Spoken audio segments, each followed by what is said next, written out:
नमस्कार दोस्तों, मैं हूं तेजेंद्र भारद्वाज और आज मैं आपके लिए लेके आया हूं एक नया टॉपिक जिसका नाम है सेंसरी ऑर्गन। दोस्तों, हम जानते हैं हमारे शरीर के अंदर 5 प्रकार की ज्ञानेंद्रियां पाई जाती है, जैसे कि नाक, कान, जीभ, त्वचा और आंख। ये क्या करती हैं? बाहरी वातावरण में जो परिवर्तन होते हैं उन परिवर्तनों को सेंस करती है और सिग्नल सेंड करती है हमारे ब्रेन में, और ब्रेन उसके अकॉर्डिंग डिसीजंस लेता है।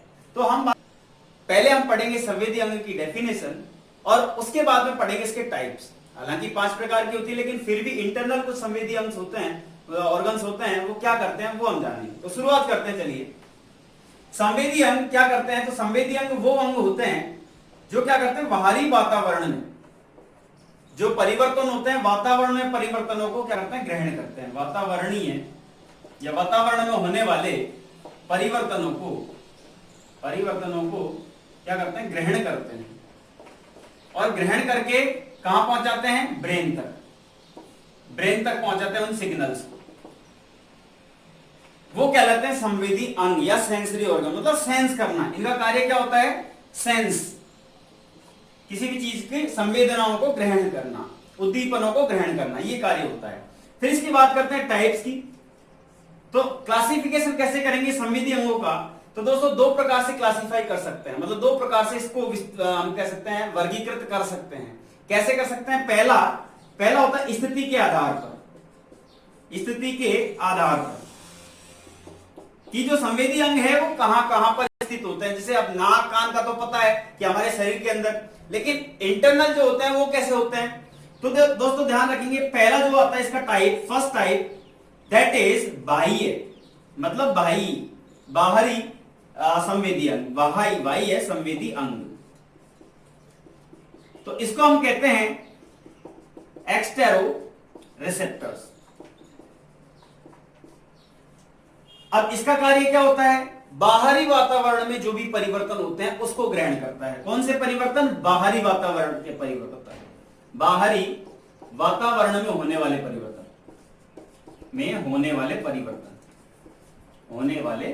परिवर्तनों को ग्रहण करता है। कौन कौन से होते हैं ये? कान, नाक, जीभ, आंख और त्वचा, ये हैं हमारे बाह्य संवेदी अंग। फिर दूसरी बात करते हैं, दूसरे कौन से होते हैं? आंतरिक संवेदी अंग। तो दोस्तों ध्यान रखना कि जिस प्रकार बाह्य की बात की थी कि बाहरी वातावरण में होने वाले परिवर्तन, आंतरिक संवेदी अंग वो होते हैं जो हमारी बॉडी के अंदर सूचनाओं को एकत्रित करते हैं या फिर उद्दीपनों को ग्रहण करते हैं। जैसे कि भूख लगना। अब भूख लगती है, वो कौन सेंस करता है? भूख का सेंस कौन करता है? हमारे शरीर के अंदर एक ग्रंथि होती है जो हमने पढ़ चुके हैं ग्रंथि तंत्र के अंदर, जिसको कहते हैं हाइपोथैलेमस। वो भूख का, प्यास का, संतृप्ति का, सैटिस्फैक्शन का एहसास करवाता है। तो ये आंतरिक संवेदी अंग हो गए जो कि आंतरिक संवेदनाओं को या आंतरिक परिवर्तनों को ग्रहण करते हैं, और उनके सिग्नल कहां भेजते हैं? हमारे माइंड को, हमारे ब्रेन को। फिर तीसरा जो आता है, तीसरा जो संवेदी अंग का प्रकार है, दैट इज स्वांतरग्राही, या इसको बोलते हैं प्रोप्रियो रिसेप्टर। अब दोस्तों ये क्या करता है? जैसे हमारे हड्डियों के जोड़ हैं, या ऐसे लिख सकते हैं हड्डियों के जोड़ और ऐच्छिक और अनैच्छिक अंग। हमारे शरीर के ऐच्छिक अंग कौन से हैं? जैसे कि हाथ, पैर, या ऐसे ऑर्गन्स, ऐसे अंग जिन पर हमारा नियंत्रण हो। मतलब हम जैसे अगर हाथ को ऐसा करना चाहें तो कर सकते हैं, आंख को झपकाना चाहें, पलकों को झपकाना चाहें, ये क्या है? ऐच्छिक अंग है, हमारा नियंत्रण है, हम कैसे भी कर सकते हैं। लेकिन अनैच्छिक अंग कौन से होते हैं? जिन पर हमारा नियंत्रण नहीं होता है। जैसे कि हमारा हार्ट, क्या हम हमारे हार्ट से कह सकते हैं कि 2 मिनट पंप करना बंद कर दीजिए? नहीं कह सकते। किडनी को कह सकते हैं क्या कि आप रक्त का प्योरिफिकेशन करना बंद कर दीजिए? नहीं कह सकते हैं। तो हमारे शरीर के ऐच्छिक और अनैच्छिक अंग, उनको कहते हैं स्वांतरग्राही। इनका कार्य क्या होता है? तो दोस्तों ध्यान रखना, ये किसका सेंस करते हैं? अगर तनाव है, स्ट्रेस है, उसका सेंस करेंगे। दूसरा दबाव का मतलब प्रेशर। मान लीजिए आपने वेट लिफ्ट कर रखा है, वेट को उठा रखा है, तो हमारे हड्डियों के जोड़ क्या करेंगे, उसको सेंस करेंगे कि आपको जो है वजन को क्या करना है, भार को सहन करना है, तो वो सेंस करेगा अपने हड्डियों के जोड़। फिर बात करते हैं दूसरा टाइप। पहला टाइप तो ये हो गया स्थिति के आधार पर। दूसरा प्रकार कौन सा होता है, जिसको कहते हैं हम संवेदनाओं का आधार या उद्दीपनों का आधार, उद्दीपनों के आधार पर। नंबर दूसरा है उद्दीपनों के आधार पर, उद्दीपनों के आधार पर या संवेदनाओं के आधार पर। तो दोस्तों ध्यान रखेंगे उद्दीपनों के आधार पर, जैसे मान लीजिए टेम्परेचर ज्यादा है तो हमारी स्किन में थोड़ी सी जलन महसूस होगी। अगर मान लीजिए हम कह सकते हैं कि दबाव पड़ रहा है, दाब पड़ रहा है हमारी स्किन के ऊपर या किसी भी बॉडी के पार्ट्स के ऊपर, तो उसको सेंस करना, कोई टच कर रहा है, स्पर्श कर रहा है, उसको सेंस करना। अगर लाइट ज्यादा आ रही है तो हमारी आंख की पुतलियां थोड़ी सी छोटी होने की कोशिश करेंगी, तो मतलब प्रकाश का। अगर मान लीजिए बहुत ज्यादा साउंड आ रही है तो उसको सेंस करना, मतलब कान जो है वो उसमें मदद करते हैं। तो उद्दीपनों के आधार पर कितने भागों में बांटा गया है उनके बारे में हम चर्चा कर रहे हैं। तो सबसे पहला होता है टैंगो, नंबर दूसरा टैक्टाइल, नंबर तीसरा जिसको स्टेटो बोलते हैं, स्टेटो या इसको फोनो भी कहा जाता है। अभी बात करेंगे ये है क्या चीज। नंबर चौथा रियो, नंबर पांचवा गस्टेटो, नंबर छठा, बहुत सारे मतलब लगभग 10 प्रकार के होते हैं। इस गस्टेटो के बाद में ऑल्फैक्टरी या ऑल्फैक्टो, नंबर 7वां फोटो, नंबर 8वां फोटो के बाद में थर्मो, नंबर 9 वाइब्रो और नंबर 10 वाइब्रो के बाद में कैमो। और ये क्या है, रेसिप्टर, ग्राहक।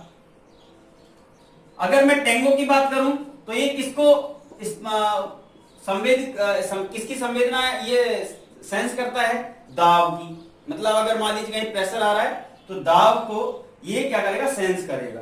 फिर टैक्टाइल की बात करते हैं, इसको कहते हैं स्पर्शग्राही। टैक्टाइल रेसिप्टर को क्या कहते हैं, स्पर्शग्राही। स्टेटोफोनो को कहते हैं ध्वनिग्राही, मतलब ये ध्वनि के प्रति संवेदनशील होता है, ध्वनि को सेंस करता है। रियो को कहते हैं धाराग्राही, मतलब ये विद्युत धारा या जल धारा या इस किसी प्रकार की मतलब करंट टाइप की वेव्स फ्लो होती है, उनको ये सेंस करता है। गस्टेटो का मतलब होता है स्वादग्राही, स्वादग्राही। और ऑल्फैक्टो, ऑल्फैक्टो का मतलब होता है हमारी नाक से संबंधित होता है। इसके अंदर ऑल्फैक्ट अभी देखेंगे कौन सी नर्व पाई जाती है। ऑल्फैक्टो का मतलब होता है घ्राणग्राही या फिर नाक से संबंधित नासिकाग्राही कह सकते हैं इसको। फिर फोटो रिसेप्टर का मतलब होता है प्रकाशग्राही, प्रकाशग्राही। थर्मो का कहते हैं तापग्राही, थर्मो मतलब टेम्परेचर से रिलेटेड है, तापग्राही। वाइब्रा मतलब वाइब्रेशन से रिलेटेड है, जो कंपनों को सेंस करता है, कंपनग्राही। फिर उसके बाद में रसायनग्राही, मतलब केमिकल से युक्त है, रसायनग्राही। तो इस प्रकार से ये 10 प्रकार के उद्दीपनों के आधार पर होता है। इनमें से कई तो जो है जो हमारी त्वचा होती है उसके अंदर ही होता है, कुछ मतलब हम कह सकते हैं अंकुर होते हैं, सेंसिंग अंकुर। जैसे कि स्पर्शग्राही, ध्वनिग्राही कहां होता है, हमारे कान के अंदर होता है। धाराग्राही भी हमारी स्किन के अंदर होता है। स्वादग्राही हमारी जीभ के अंदर होता है। घ्राणग्राही अभी बात की थी, नाक के अंदर होता है। प्रकाशग्राही ये आंख के अंदर होता है। तापग्राही ये भी त्वचा के अंदर होता है। कंपनग्राही भी त्वचा के अंदर होता है। रसायनग्राही जीभ के अंदर पाया जाता है। तो इस प्रकार से हमने 2 प्रकार के इसको 2 प्रकार से क्लासिफिकेशन किया। अब बात करते हैं कि हमारी ज्ञानेंद्रियां कौन कौन सी हैं और उनके कार्य क्या क्या हैं। तो हम जानते हैं ज्ञानेंद्रियां 5 प्रकार की हैं, नाक, कान, त्वचा, जीभ और आंख। तो सबसे पहला आता है नाक। सबसे पहले बात करेंगे हम नाक की। फर्स्ट इज नोज, और नोज को हिंदी में कहा जाता है नाक या नासिका। दोस्तों नाक का कार्य क्या होता है, नाक का कार्य होता है सूंघना।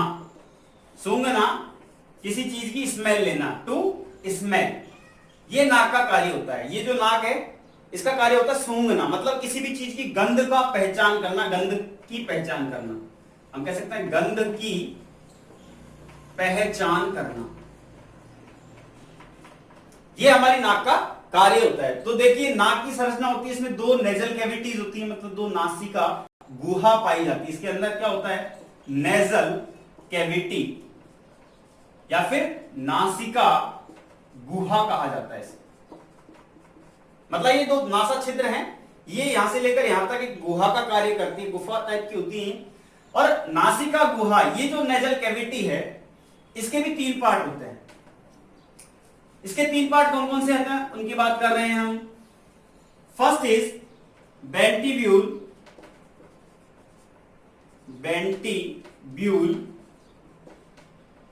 सेकेंड वन इज श्वास भाग या रेस्पिरेटरी रेजिन, या फिर इसको कहेंगे श्वास भाग। और तीसरा जो होता है उसको बोलते हैं ऑल फैक्ट्री रेजिन, या फिर इसको हिंदी में भी ऑल फैक्ट्री रीजन बोलते हैं, भाग बोलते हैं। अब इनके कार्य क्या क्या है। सबसे पहला वेंट्रिब्यूल की बात करते हैं। तो देखिए जैसे ही अपन नाक से अंदर की तरफ चलते हैं तो सबसे पहले क्या आता है, कुछ रोम आते हैं, बाल आते हैं।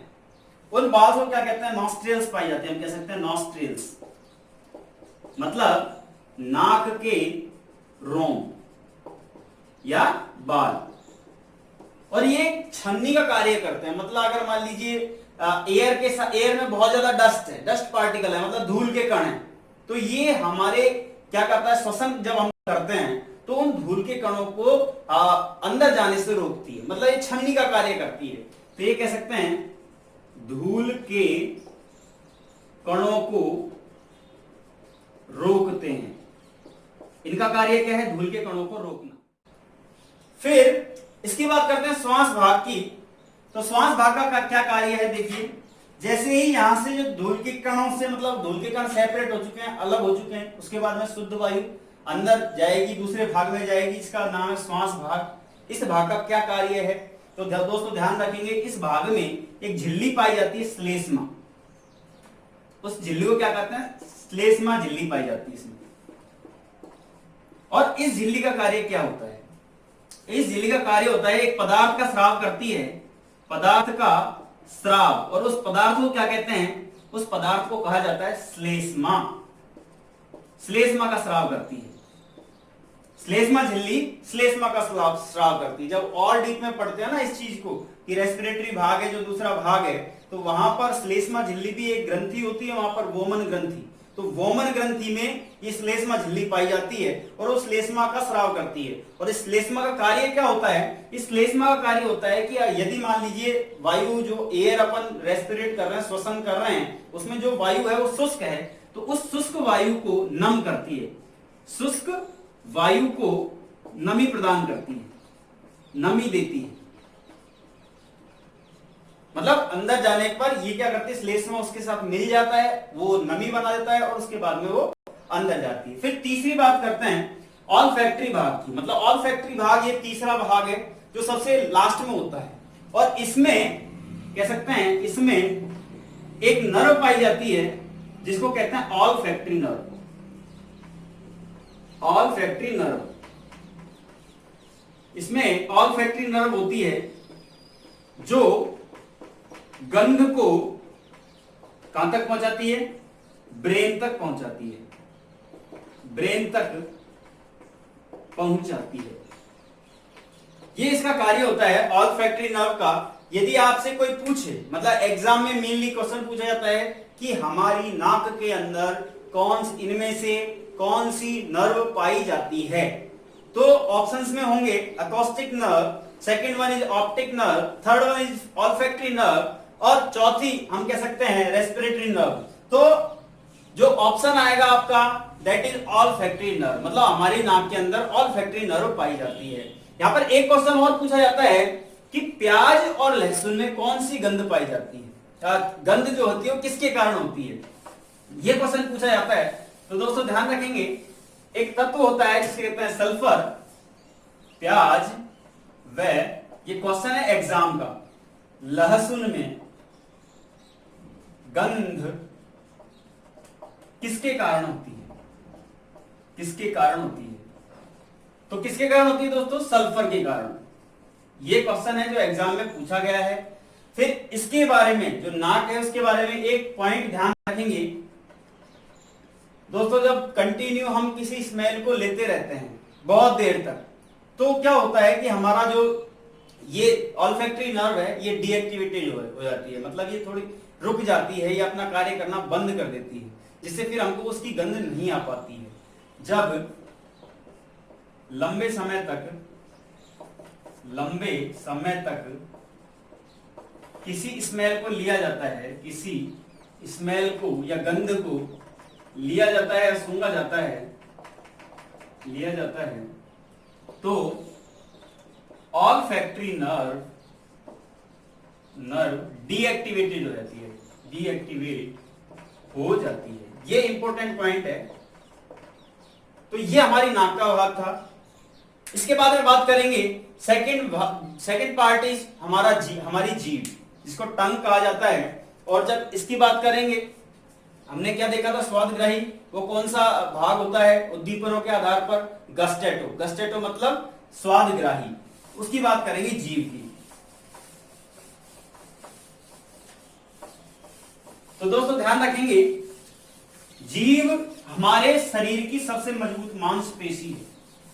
जीभ जो है वो हमारे शरीर की, जीभ के बारे में बात करेंगे।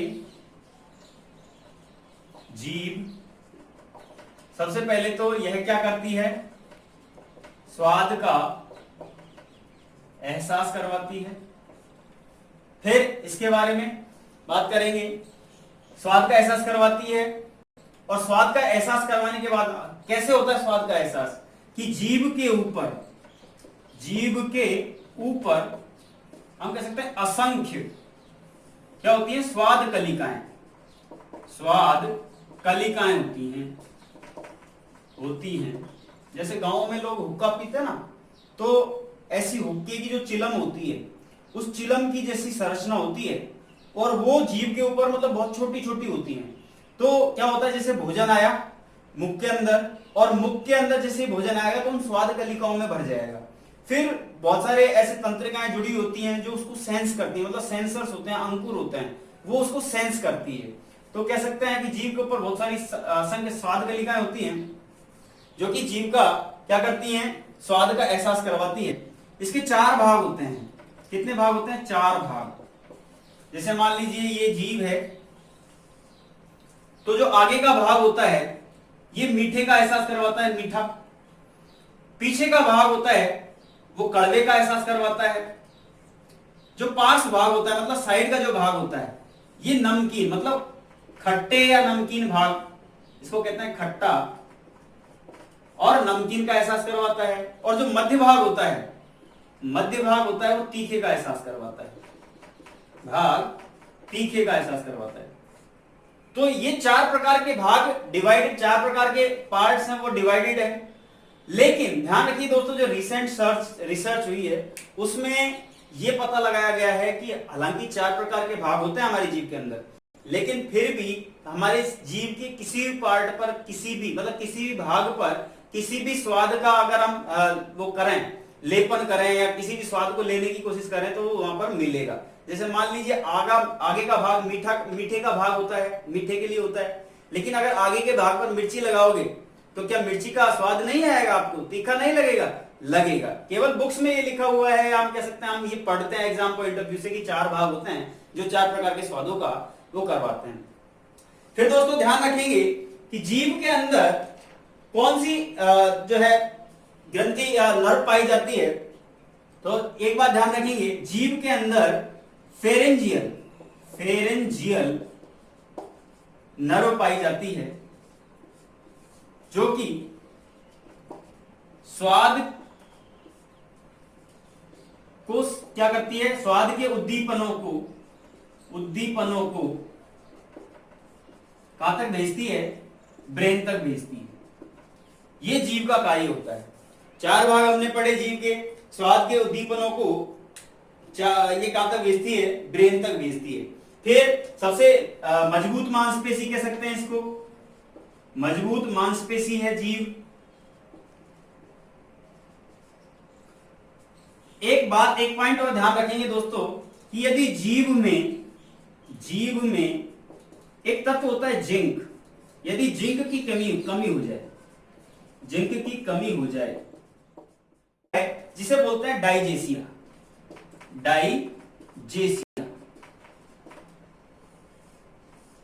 इसमें क्या होता है, भोजन का स्वाद नहीं आ पाता है। तो दोस्तों आज हमने पढ़ा कि संवेदी तंत्र जो है वो किसे कहते हैं और उसका वर्गीकरण दो प्रकार से किया गया है, जिसमें एक हमने पढ़ा था स्थिति के आधार पर, दूसरा उद्दीपनों के आधार पर। और जो हमारी ज्ञानेंद्रियां हैं उन ज्ञानेंद्रियों में हमने सबसे पहले पढ़ी नाक के बारे में और नाक के बाद में हमने पढ़ी जीभ के बारे में। वीडियो में हम पढ़ेंगे जो हमारा कान है वो किस प्रकार कार्य करता है, उसमें कौन कौन से भाग होते हैं, कौन कौन सी हड्डियां पाई जाती है, ये तो हम पहले पढ़ चुके हैं, इसके बारे में हम चर्चा करेंगे। बहुत बहुत धन्यवाद।